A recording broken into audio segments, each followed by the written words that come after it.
Hello दोस्तों, स्वागत है आपका अपना YouTube channel black book race में। ये है OWS का 26 वीडियो, है ना। पार्ट क्या हो जाएगा जी? पार्ट 26। ठीक है, 26 मैंने करवा दिया था। 30 नंबर क्वेश्चन हो गया था ना जी, बेबी। मैंने करवा दिया था। ग्रुप ऑफ गर्ल्स को बेबी कहते हैं, ठीक है।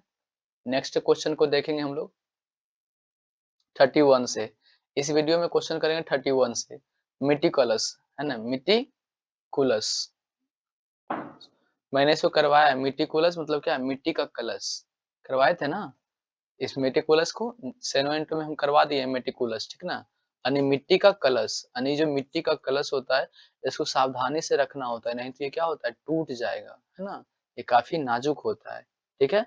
मतलब मिट्टी कलश को काफी सतर्क, मतलब सतर्कता पूर्वक रखा जाता है ना, काफी सावधानी से, ठीक है। मतलब very careful and particular, very careful, है ना। मतलब कि काफी ध्यान रखा जाता है, वेरी केयरफुल, है ना। वेरी केयरफुल मतलब बहुत ज्यादा ध्यान देना, बहुत ज्यादा केयर करना। मेटिकुलस का मतलब क्या होता है? काफी सतर्कता पूर्वक रखना, है ना, काफी सावधानी से रखना। मेटिकुलस को सावधानी से रखा जाता है, नहीं तो वो क्या हो जाएगा, टूट जाएगा। ठीक है, याद रहेगा। चलिए नेक्स्ट क्वेश्चन को देख लेते हैं हम लोग। ईडिबल, है ना। मैंने आपको याद करवाया था पोर्टेबल, POTABLE, पोर्टेबल। मैं फिर से लिख देता हूँ इसको, पोर्टेबल, POTABLE, पोर्टेबल याद करवाए थे कि पॉट, पॉट मीन्स घड़ा, पॉट मीन्स घड़ा, याद करवाए थे ना। पॉट मीन्स घड़ा। और TABLE टेबल, यानी कि टेबल पर अगर घड़ा रखा हो और गर्मी का टाइम हो, है ना, टेबल पर घड़ा रखा हो, क्या रखा हो भाई साहब, घड़ा रखा हो, ठीक ना, इस तरीके से। टेबल पर कोई घड़ा रखा हो इस तरीके से, ठीक है। टेबल पर घड़ा रखा हो और गर्मी का टाइम हो, तो लोग यही समझते हैं कि वो घड़े में क्या होगा, पीने योग्य पानी होगा। इसका मतलब क्या हो गया, पीने योग्य, पीने योग्य ना। इस मीनिंग का मतलब क्या हो गया, पोर्टेबल का मतलब क्या हो गया, पीने योग्य। सही बात है। अगर कोई घड़ा टेबल पर रखा हुआ है, गर्मी का टाइम हो, तो लोग यही समझते हैं उसे पीने योग्य पानी होगा। गंदा पानी थोड़ी ना रखेगा टेबल पर, समझने वाली बात है। लेकिन यहाँ इडिबल का मतलब, इडिबल को याद रखेंगे इडली से। किससे?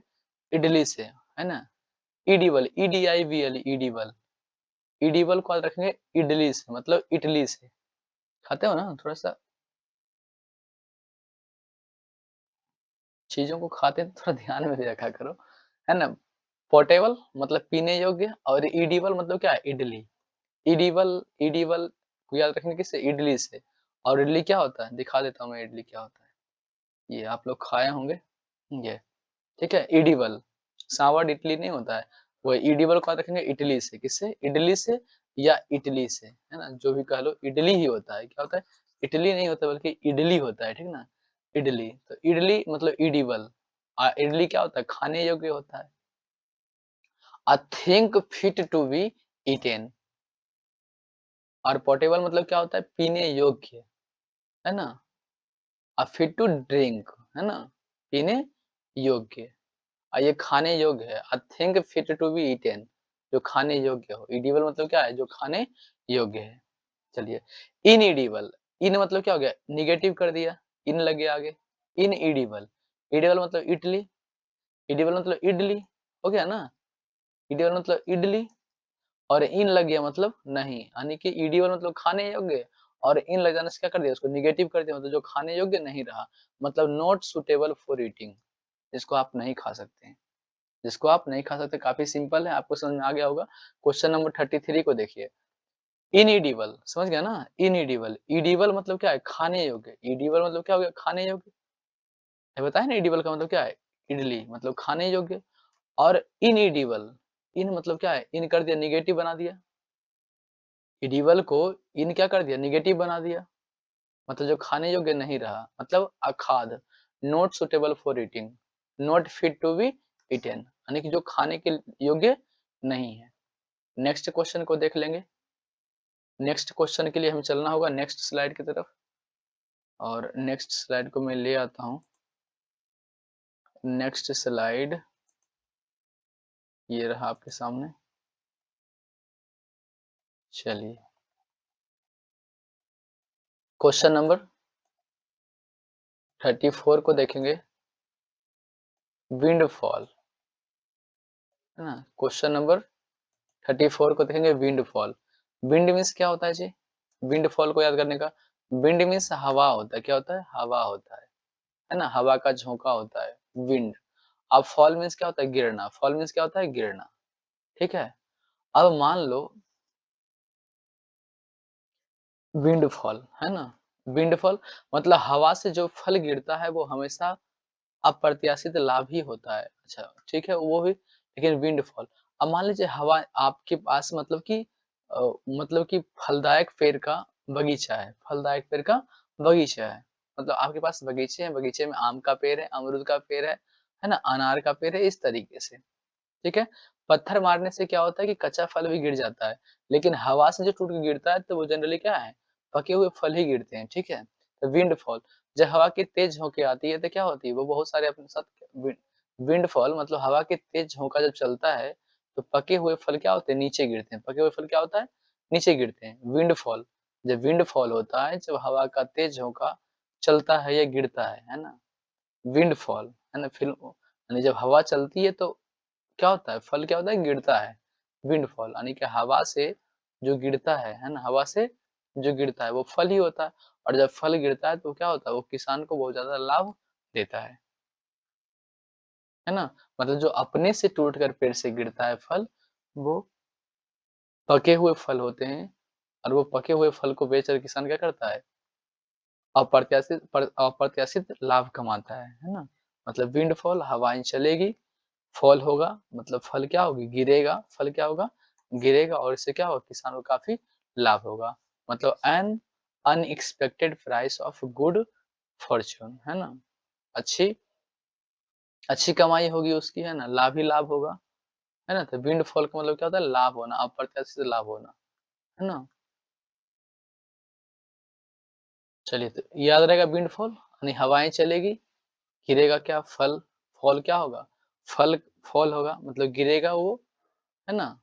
फॉल, तो विंडफॉल यानी कि हवाएँ चलेगी, फल गिरेगा तो क्या होगा? Unexpected price of good Fortune, है ना? यानी बहुत ज़्यादा कमाई होगी इसकी, है ना? अनएक्सपेक्टेड मतलब जितना आशा नहीं करता है उतना ज़्यादा प्राइस, है ना? मतलब पीसेस होगा, यानी कि N unexpected pieces of good Fortune, मतलब अच्छी कमाई है ना? अच्छी कमाई होगी इसकी, है ना? लाभ होगा, अप्रत्याशित लाभ, मतलब लाभ ही लाभ जिसको बोलते हैं विंडफॉल, है ना? तो लाभ ही लाभ को हम लोग अंग्रेजी में क्या बोलते हैं? विंडफॉल। चलिए, नेक्स्ट क्वेश्चन को देख लेते हैं। नेक्स्ट क्वेश्चन को चलिए देख लेते हैं। क्वेश्चन नंबर 35 को देखते हैं। सौजर्न, अब सौजर्न को कैसे, अब मान लो सौजर्न, सौ मतलब सौ, अजर्न, जे ओ यू आर एन, जर्न, जर्न मतलब क्या? जर्नी याद रखेंगे, ठीक है? जे ओ यू आर एन से याद रखेंगे, जर्नी। जब ड्राइवर 100 किलोमीटर की जर्नी तय कर लेता है ना? मान लो 100 100 किलोमीटर, 100 मीन्स 100 किलोमीटर, ठीक है? 100 किलोमीटर। सौजर्न मतलब क्या है? 100, 100 मतलब 100, जब ड्राइवर 100 किलोमीटर की जर्नी तय कर लेता है, तो क्या करता है? कुछ टाइम के लिए कहीं होटल या अड्डे पर रुकता है ना? कोई ढाबे पे कुछ टाइम के लिए वो रुकता है, मतलब अ ब्रीफ और शॉर्ट, मतलब कुछ क्षण के लिए, है ना? स्टे एट अ पैलेस, मतलब किसी पैलेस पर वो जाकर के शॉर्ट टाइम के लिए रुकता है, मतलब कुछ टाइम के लिए रुक जाता है। सोजर्न मतलब क्या हो गया? यानी कि जब ड्राइवर, है ना? जब चालक 100 किलोमीटर की दूरी तय कर लेता है ना? वो जर्नी 100 किलोमीटर की कंप्लीट कर लेता है। सोजर्न, 100 मतलब 100, और जर्न मतलब जर्नी। जब 100 किलोमीटर की जर्नी कंप्लीट कर लेता है कोई ड्राइवर, तो वो कुछ टाइम के लिए, है ना? किसी पैलेस पर रुकता है, कोई होटल, ढाबे पे रुकता है कुछ टाइम के लिए, ठीक है? तो सोजर्न मतलब क्या है? मतलब किसी पैलेस पर शॉर्ट टाइम के लिए रुकना, मतलब कुछ टाइम के लिए रुकना। A short stay in a palace, a short stay in a palace, या अ ब्रीफ और short stay at a palace, मतलब कुछ टाइम के लिए किसी जगह पे रुकना, उसी को बोलते हैं सोजर्न। तो सोजर्न को इस तरीके से रखेंगे कि 100 किलोमीटर की दूरी तय करता है, जब कोई चालक, तो 100 किलोमीटर की जर्नी जब कंप्लीट करता है कोई चालक, तो वो कुछ टाइम के लिए किसी होटल या ढाबे पर रुकता है। सोजर्न का मतलब क्या हो गया? Brief, a brief stay at a palace या short stay at a palace, मतलब शॉर्ट, कुछ टाइम के लिए रुकना। ठीक है, चलिए नेक्स्ट क्वेश्चन को देख लेते हैं हम लोग। Question number next, animosity. इसको याद करने का सबसे आसान तरीका एनी। अब मान लो एक एनी, एनी नाम का लड़की है ना? और उसकी एक मौसी है, क्या है? मौसी। एनिमोसिटी से याद रखेंगे एनी, यानी एनी की जो मौसी है ना, वो एकदम पटाखा है। कैसी है? पटाखा है। उसे सब कोई छेड़ता है, लेकिन जो उसे छेड़ता है वो उसको छोड़ती नहीं है ना? तो बेवजह वो सबसे मोल दुश्मनी लेते रहती है, ठीक है? एनी की मौसी, है ना? एनी की मौसी जो है, वो हमेशा लोगों से भिड़ती रहती है, दुश्मनी लेती रहती है ना? कोई छेड़ दिया उसको तो एनिमोसिटी से याद रखेंगे एनी की मौसी, एनी की मौसी। एएनआई से एनी, एएनआई से याद रखेंगे एनी, है ना? एनी। मौसी, एमओएसआई, मौसी, है ना? एनी की मौसी, यानी एनी की मौसी जो हैं एकदम बवाल हैं। जब उसे कोई छेड़ता है तो वो उसे छोड़ती नहीं है ना? मतलब खामखा गाँव घर में वो दुश्मनी लेते फिरती है, ठीक है? क्योंकि वो दिखती है ऐसी, और जब दिखती है तो लोग उसे छेड़ता है तो वो उसको छोड़ती नहीं है। मतलब आए दिन, मतलब गाँव टोले मोहल्ले में दुश्मनी होते रहता है। तो एनिमोसिटी का मतलब क्या हो गया? दुश्मनी, ठीक है? इसको याद कैसे रखेंगे? एनिकिमोसिस, है ना? एनिकिमोसिस मतलब कि स्ट्रॉन्ग डिसलाइक, मतलब दुश्मनी लेना, है ना? सभी लोग एनिकिमोसी को लाइक करता है, लेकिन वो सभी को डिसलाइक करती है ना? स्ट्रॉन्ग डिसलाइक करती है ना? अच्छा वाला डिसलाइक। एनिमोसिटी समझ में आ गया ना? एनी की मौसी एकदम देखने में एकदम बवाल है, लेकिन वो लोगों को भाव नहीं देती है, लोगों को डिसलाइक करते फिरती है।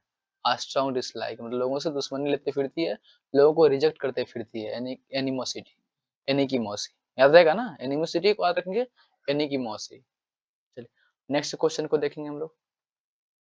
क्वेश्चन नंबर 37 को देखेंगे। डिक्टेटर, डिक्टेटर कहते हैं तानाशाह को, है ना? जैसे हिटलर हो गया, है ना?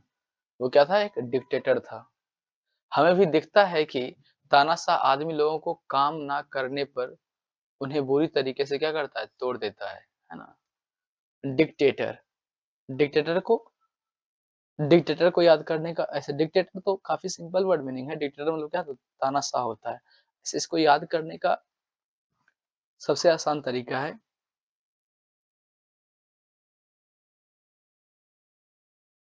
डिक्टेटर को दिखता से नहीं याद करेंगे, है ना? डिक्टेटर को याद रखेंगे, डिक्टेटर मतलब तानाशाह होता है पहले नंबर, तो जान लीजिए। जैसे हिटलर क्या था? एक तानाशाह शासक था, है ना? डिक्टेटर मीन्स होता है तानाशाह, और जैसे हिटलर जो था वो क्या था? तानाशाह शासक था।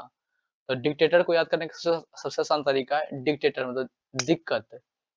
DICT को याद रख लेंगे, DICT मीन्स दिक्कत, क्या?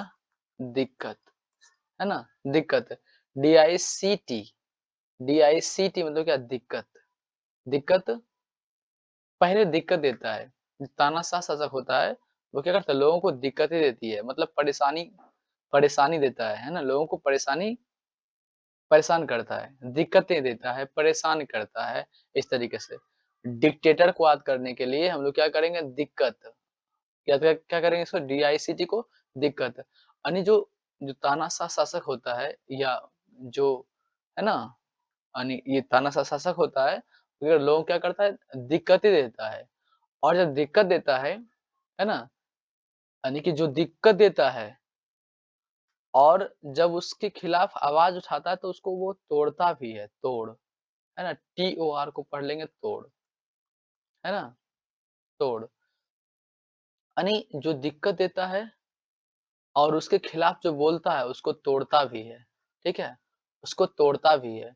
तो डिक्टेटर का मतलब हो गया तानाशाह, जो दिक्कत भी देता है और तोड़ता भी है ना? जो लोगों को दिक्कत भी देता है और उसके खिलाफ अगर बोलोगे तो वो क्या करता है? तोड़ता भी है।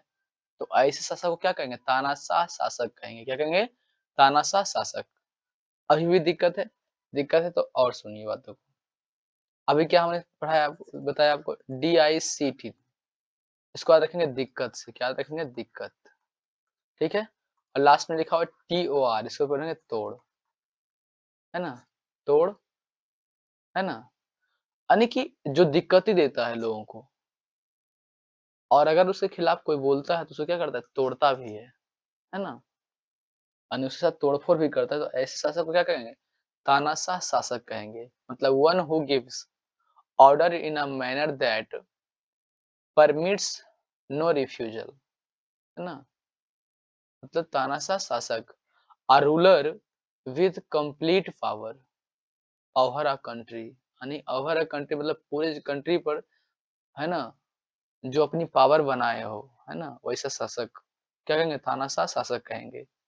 या पूरा कंट्री का मतलब पूरा कंप्लीट कंट्री का, है ना, एक ही पावरफुल पर्सन हो, क्या कहेंगे उसको, तानाशाह शासक कहेंगे, डिक्टेटर बोलेंगे, क्या बोलेंगे, डिक्टेटर, यानी जो दिक्कत देता है और लोगों को तोड़ता भी है ना, दिक्कत देता है और जो उसके खिलाफ आवाज उठाता है उसको क्या करता है, तोड़ता भी है, क्या कहेंगे उसको, तानाशाह शासक बोलेंगे। नेक्स्ट क्वेश्चन को देख लेंगे हम लोग, मेडव, है ना, मेडव को याद रखेंगे, माधव से याद रखेंगे, क्या रखेंगे, माधव, मेडव, MEADOV, मेडव, है ना, मेडव को याद रखेंगे, यहाँ देखो मैं काट देता हूँ इसे, और ये मेडव को याद रखेंगे माधव से, क्या याद रखेंगे, माधव,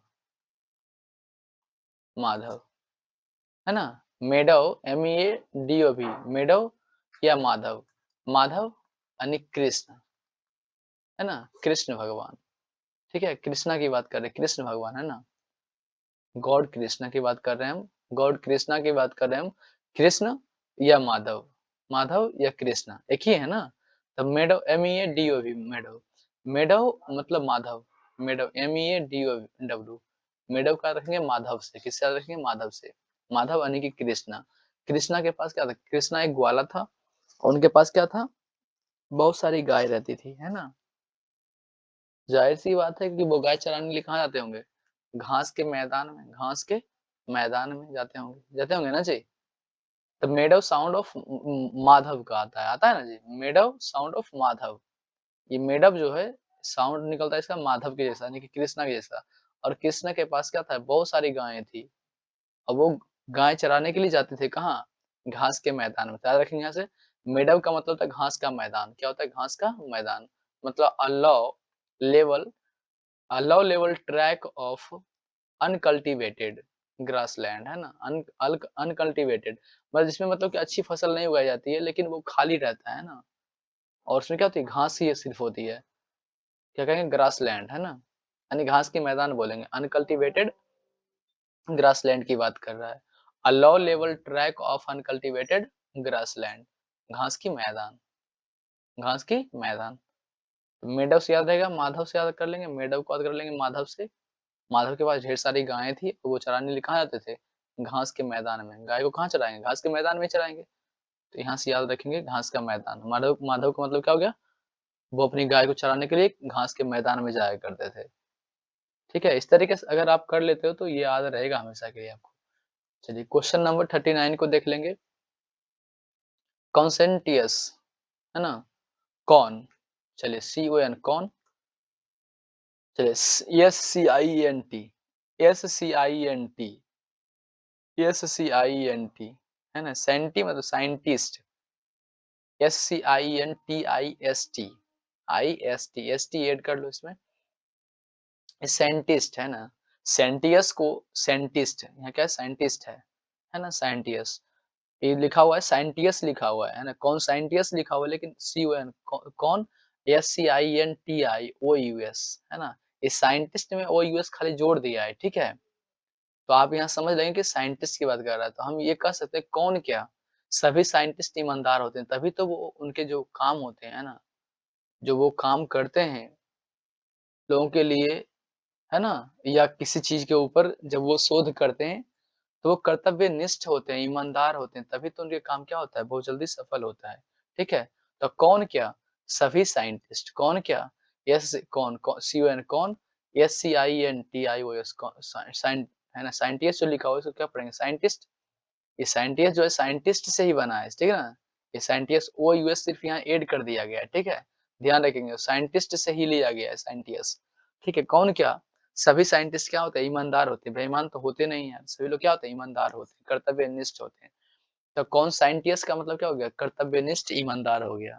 मतलब governed by a sense of duty, a careful to do something correctly and well, यानी जो अच्छा करते हैं, जो अच्छे करते हैं, है ना? ईमानदार होते हैं, कर्तव्यनिष्ठ होते हैं, उसे कहते हैं कौन साइंटिस्ट कहते हैं, है ना? कौन साइंटिस्ट कहते हैं, है ना?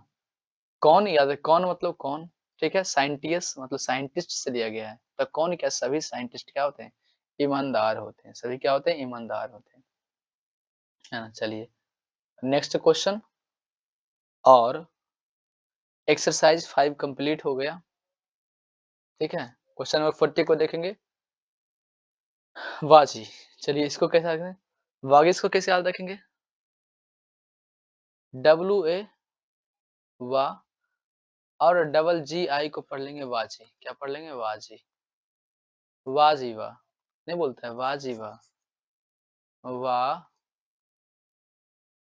जी वाह! बोलता है ना? ये वाह जी। वाह जी वाह! बोलता है ना वाह जी वाह! ऐसा बोलता है कि नहीं? क्या बोलता है? वाह जी वाह! वाह जी वाह नहीं, वाह जी वाह। क्या? वाह जी वाह! ठीक है, ऐसा बोलता है ना? जो मनचला किस्म का लड़का होता है, जो बहुत ज़्यादा जो शरारती किस्म का लड़का होता है, क्या होता है? शरारती जो होता है, जो लड़के शरारती होते हैं, वो हर काम चाहे वो काम गलत ही क्यों ना हो, सब में कहेगा वाह जी वाह! हिला दिए आपने, है ना? वाह जी वाह! आपने तो कमाल कर दिया। इस तरीके से वो शब्द का उच्चारण करते रहता है हमेशा, है ना? चाहे वो काम क्यों ना गलत ही कर रहा हो, है ना? तो इस तरीके से बोलता है वाह जी आपने सही किया। और चाहे तो एसएच को आप सही भी पढ़ सकते हैं इसको सही, है ना? वाह जी आपने सही किया, वाह जी वाह! आपने सही किया। चाहे वो गलत ही काम क्यों ना हो, वो कहेगा वाह जी वाह! सही किया आप। इसके बाद रखेंगे वाह जी वाह! है ना? वागिश के बाद रखेंगे वाह जी वाह! वाह जी, जी आई वाह जी, है ना? वाह जी वाह! है ना? वाह जी वाह! आपने सही किया, आपने सही किया, वाह जी! आपने सही किया, इस तरीके से रखेंगे। मतलब वो शरारती है, क्या है? शरारती है। और ऐसा कौन बोलता है? वो शरारती शरारती लड़का ही बोलता है ना इस तरीके से। चाहे काम चाहे गलत ही क्यों ना हो, वो हमेशा कहेगा वाह जी वाह! आपने कमाल कर दिया। तो ये वगिस का मतलब हो गया शरारती, क्या हो गया? शरारती हो गया।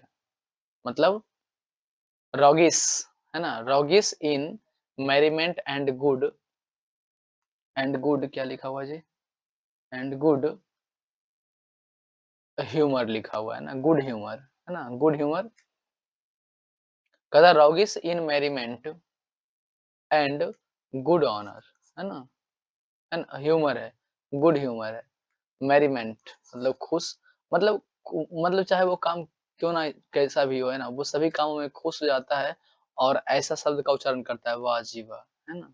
तो भव इसके बाद रखेंगे शरारती, क्या होता है इसका मतलब? शरारती होता है। तो चलिए आज के लिए इतना ही, मिलते हैं नेक्स्ट क्लास में। तब तक के लिए जय हिंद दोस्तों। वीडियो काफ़ी लॉन्ग हो जाती है।